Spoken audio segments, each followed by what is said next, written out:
guys, this is Max and welcome to the first episode of Real Estate Maximized. We have here ang pinakaunang bahay na i-visit natin at i-feature natin sa episode na to is a build and sell property. This is a brand new house. I think 2 years itong ginawa kasi yung owner very particular and very meticulous sa gusto niya mangyari. Makikita niyo mamaya sa loob ng bahay kung gaano ka-detailed yung architecture, yung interior, and everything else, and the flow itself ng bahay. So this property is 400 square meters. Yung lot niya is 400. Yung floor area niya itself is 400. So if you're very into numbers, kung lucky numbers, you add the 2 4s, that's already 8. So that's lucky number 8. We are outside the property. Are you ready for this? Let's go. So dito pa lang sa labas, as you can see, wala siyang gate. So yung mga lumang bahay way back in the 90s, 2000s, uso pa yung mga gates sa subdivisions. But modern houses like this, hindi na tayo nag-gate. Number 1 for convenience, and number 2, if nasa magandang subdivision ka naman, you don't need a gate for security. I don't know whose car is that, medyo kupal kasi sinentro dapat dalawa kasya dyan. Actually, dalawa talaga kasya dyan. 2 SUVs, 2 big SUVs. The advantage of not having a gate inside your property, since gated ka naman talaga at may security na and you're inside a very prestigious and well-known developer, so what's the point of having a gate, diba? You go inside, get off your car, may bubong ka na, so hindi ka mababasa, and then you go inside. Tara, pasok tayo. Bago tayo pumasok, a lot of properties ngayon, daming ginagamit na fake na door, so hit ko yun. Test muna natin, wood test. Solid wood. Smell test. Smells like wood. Approved. Tara, pasok tayo. Okay, once you're inside, the first thing that's gonna greet you is your living room. So, yung living room, and then as you can see, makikita niyo naman kagad, yung layout ng bahay is open. So, it's an open layout. It's a modern design with a touch of Mediterranean. So, nagmix yung metal, yung wood, and yung whites mo. So, that alone, hindi mo na kailangan ng masyadong maraming furniture and interior to play with because the structure and the architecture alone is a work of art.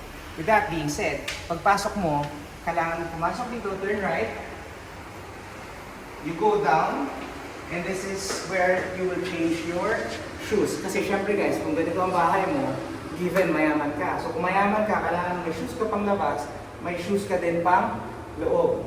But hindi tayo mayaman, so isa lang ang shoes natin today.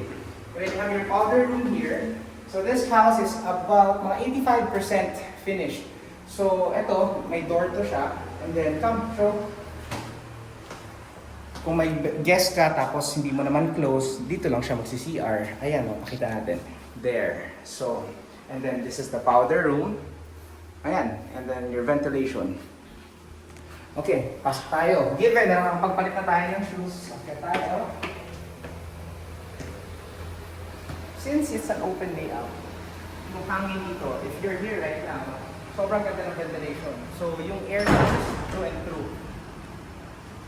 Beside your living room is your countertop. So you can do a lot of things here. You can work here, you can eat here, you can, maglilian kayo ng asawa mo, or dito mo kausapin yung anak mo in the morning. This is where you have breakfast. You can just imagine you have your family there, and then whoever is cooking, hindi ko na masabing wife lang ang nag-cook kasi nowadays, since it's modern na, pati lalaki nagluluto na din. And yun, ako nagluluto. Kanina, nagluto ako ng itlog, pero ako lang din kumain. So, this is semi-furnished na yung house. So, you have your range na, itong lutuan nyo, and then may mga cabinets na. And the cabinets are well built. Hindi siya cheap. So, as you can see, ito yung sinasabi kong details. I'll show you. Look at that. Kita nyo? So, it's very smooth. Tsaka hindi siya, I think ito yung mga cabinets na yung hindi gawa ng tao. Alam mo yung ina-assemble na lang, the expensive modular. Yan. I'm very sorry for the terminology guys because it's been a while since I did the real estate tours. So, ina nyo wood check. Siyempre hindi totoong wood yan kasi mabigat ang totoong wood. But it's very well built. Sound check. Oh, ayaw bumagsak. Even if you try to slam it, may stopper siya. So maganda. This plant is only 174 pesos from Mandawi Foam. Hi Mandawi Foam. So as you can see, kasama na yan. Napakaganda. Hindi halatang 174.25 but may 25 cents pa din. Anyways, so you have your plants here, your outlets are well built na. And, oh, nakita niyo yun? Did you see that? Look at this. How do you close this? Yan. When you open it, ganoon lang. Wala nang handles. Modern na tayo guys. Wala nang handle. So as you can see, may malaking tissue dito. So very well built na. Okay? And this is, may kasama na din siyang refrigerator. So let's see. Ako, usually, I don't open na this one kasi basic na yan eh. Di ba? Ang gusto ko makita yung freezer because that's where everything else matters. Diyan magdedepende kung yung ice cream mo mangangamoy at maglalasang isda ba. Di ba? Depende na yun sa storage. So as you can see, ang ganda kasi may dalawang drawers and malaki yung freezer.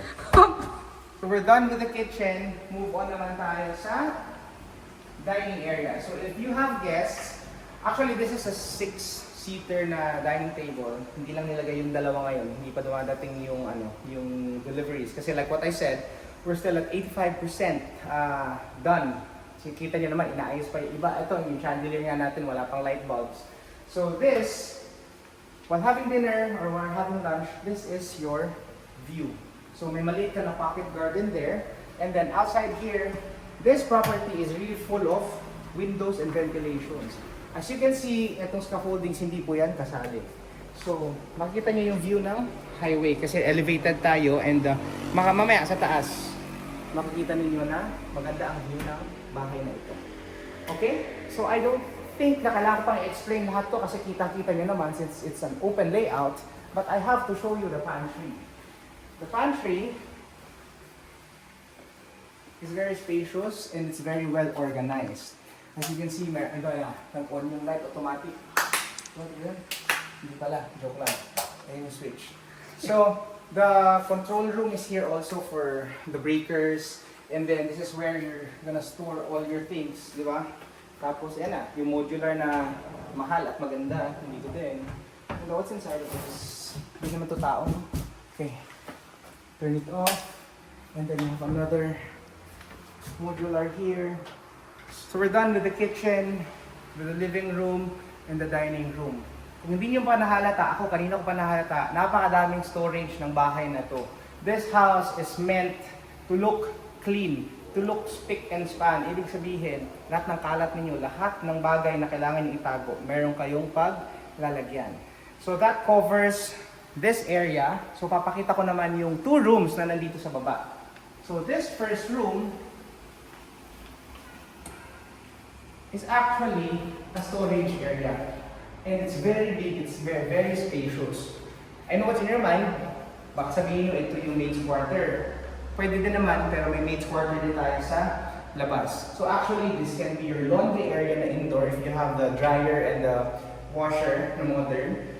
And your storage for all the things that you want to keep. Yung mga Christmas tree ninyo na gusto nyo nang tanggalin, pwede nyo itago dyan. Okay? The second room that's down here is this way.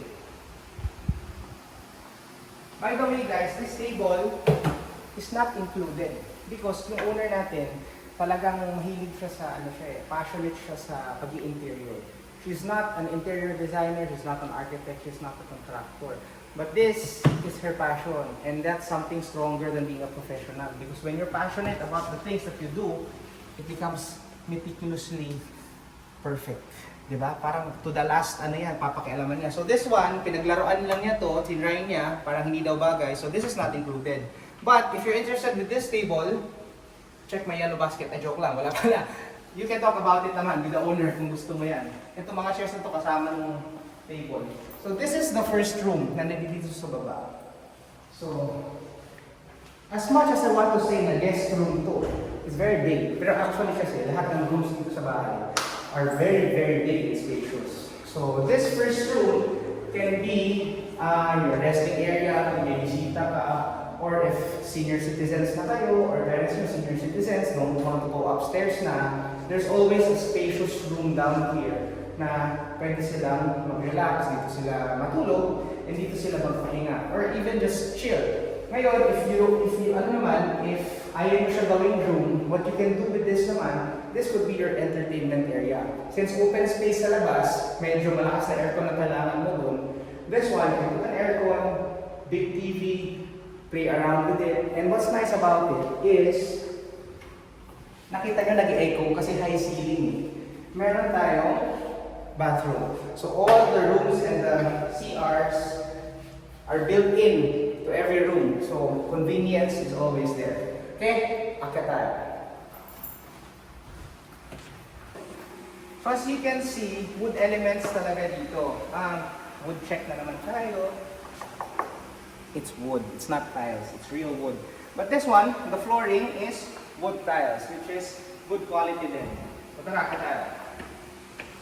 Okay, ito, it's very sturdy. And yung craftsmanship, it's giving Italian vibes. So when you go up, you are greeted by a very big window and a small space here. So this house talaga hindi siya tinipid sa space. Every corner and every sulok ng bahay na to, you can put something. Ito nga pwede lagyan ng maliit na sala dito. Yung tambay area, you know? Tapos, pinag-isipan talaga ng owner nung nag-design yung mga bagay-bagay. Laging may socket everywhere. So, very good. The first room, room number 1. Kita niyo naman sa susi, room number 1.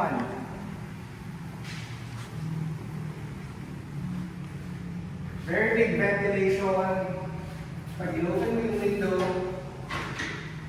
paano ba open ito? Ayan. And, ayan o, ang ganda ng ventilation talaga dito. It's very, very well built. And look, come. Listen to the window Kasi ako, particular ako sa mga sliding doors and sliding windows. It's very solid and it's very smooth. Oh, one finger, pinky finger. Kita niyo yan? It passed the test. So like what I said guys, parang nag-overkill na, sockets ng bahay na ito. Tignan niyo. 1, 2, 3, 4, 5, and 6. Wait, there's more. 7. And there's more. 8. Lucky number 8, di ba? So, talagang well thought of siya. So, if may sleepover kayo, tapos 8 kayo, tag-isa kayo ng socket. Tama mo mag-away.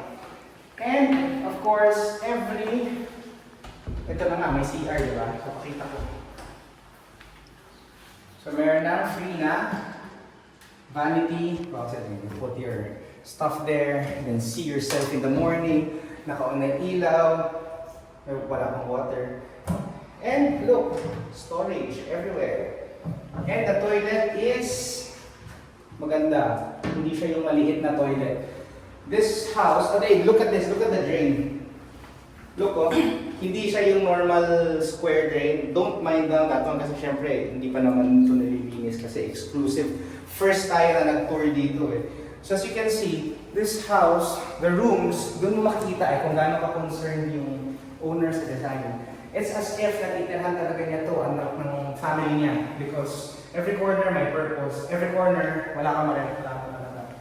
And look at this, pwede ka na mag-intervals yata dito. Laki, that's like 50 meters. And that brings us to the second room. So basically, the second room, let me count. Kung patas ba? 1, 2, 3, 4, 5, 6, 7, 8. So 8. It's identical to the other room. So para siyang naka-mirror yung kabilang room. So kung dalawa yung anak mo, there's no reason na mag-compare sila. Mas maganda yung room ni ate, mas maganda yung room ni kuya. Ano pinagsasabi niyo? Parehas kayo. 8 ang outlets niyo. Same kayo ng room. Di ba? May CR, same ng windows. So exactly the same. Ito yung maganda dito. Merong balcony. Akala ko tatama ako dito. I forgot I'm 5'6" lang. So I'm safe. So dito, makikita niyo yung highway, the mountains, and the road. So, ventilation. Ventilation is the key. It's a very open layout house. And as you can see, windows everywhere. Ito naman yung, ayun. Ayan, look oh. Oh, very smooth. Oh. Ito pa maganda.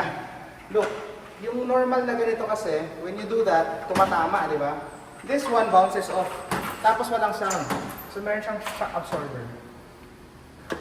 When you go out, siguro this space is about mga 10 square meters. If you have guests, pwede din dito tumambay, pwede magpahangin at night, enjoy the mountain. Can you see the mountain? The mountain, tapos there, you can see zoom mo. You can see the Cagayan de Oro River. But that's just a taste of what's about to unveil sa master's bedroom natin. Okay? So here, kita niyo yung garden, dyan. So for example, may party kayo, tapos andyan yung subordinates ninyo, pwede kayo mag-announce dito, hear ye. Friends, romance, and countrymen. It's giving that vibes eh. Na parang super rich, di ba? Parang I think this house you need like 4 shoes. 1 per room, ganun. Okay? Let's go to the master's bedroom. Bago ko padagdagan ng mga sapatos ko. So close natin. Yum! Again, the floor here is ano na yan, wood tiles. Pero ganda oh, ganda ng pagkakagawa. Very good. Before tayo pumasok sa master's bedroom, papakita ko another surprise. Just like the plugs, ang dami ding balconies ng bahay na to. Kasi like what I said, it's very well ventilated. So if you keep this door open, siyempre lagyan mo ng screen, you can look here, makikita nyo. Again, pwede kang mag-announce na naman dito. Okay guys, tomorrow walang breakfast. Naubos ang budget sa paggawa ng plug ng bahay na ito. Let's go! Okay, so here, we're outside. This is a much bigger space. So I think mga 10 people can comfortably be here and chill and talk and, you know, mag-unwind, enjoy the view. Well, wala namang masyadong view lang ng kapitbahay ninyo. So, pero here, sa side na to, here, look. You can still see the Cagayan de Oro River. Can you see? I'll show you then. Look at that. Okay? So, pasok tayo sa master's bedroom. Ito na yung finale. Before ka pumasok ng master's bedroom, have to show this. Diba? Hinabot ang ventilation ng bahay na to.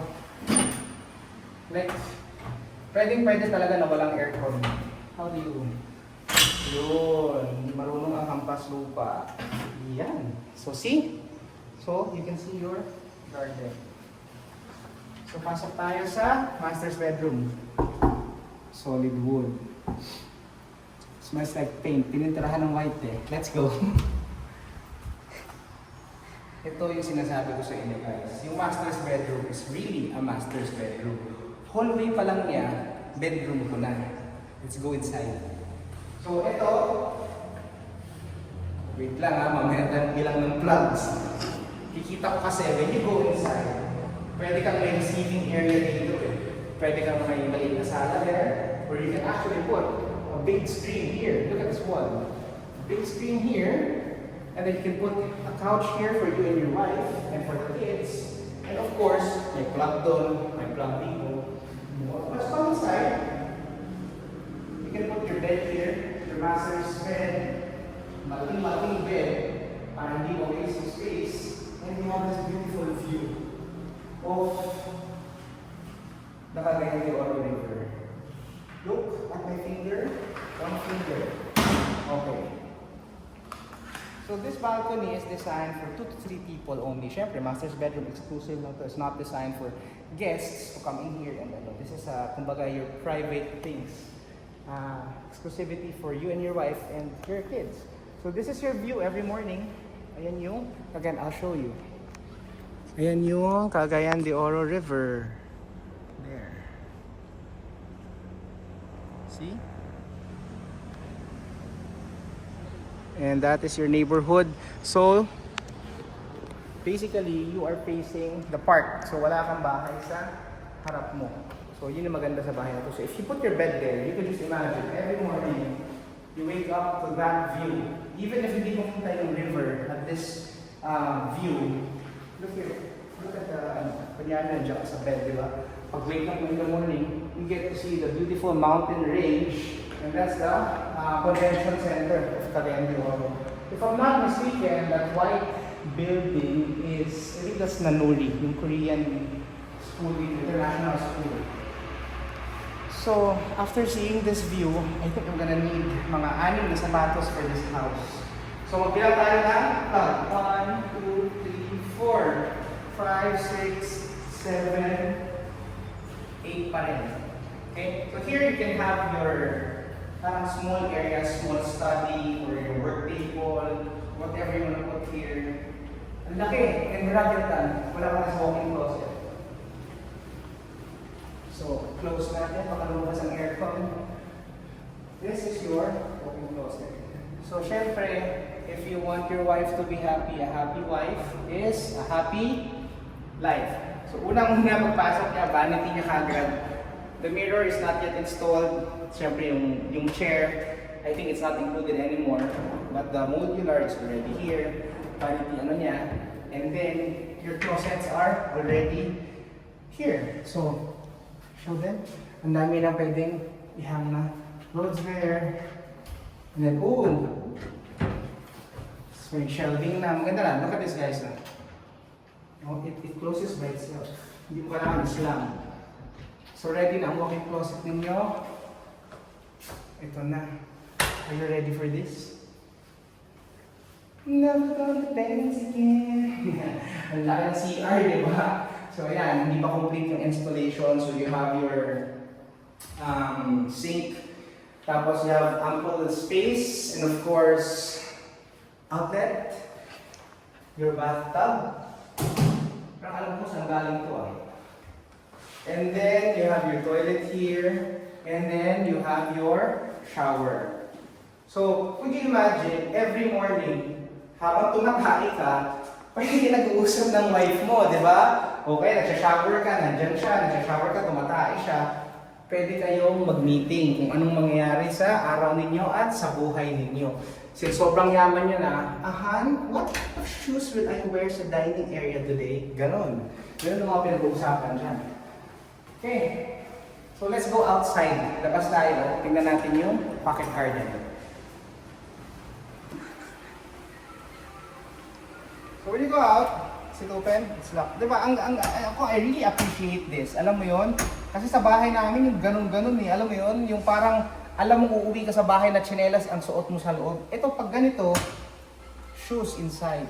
Different shoes. Ay, nakalock. Yeah. Nakalock pa rin. How? Nakalock sa side. May lock There's a different, dual lock. So, Pang-rich edit. talaga.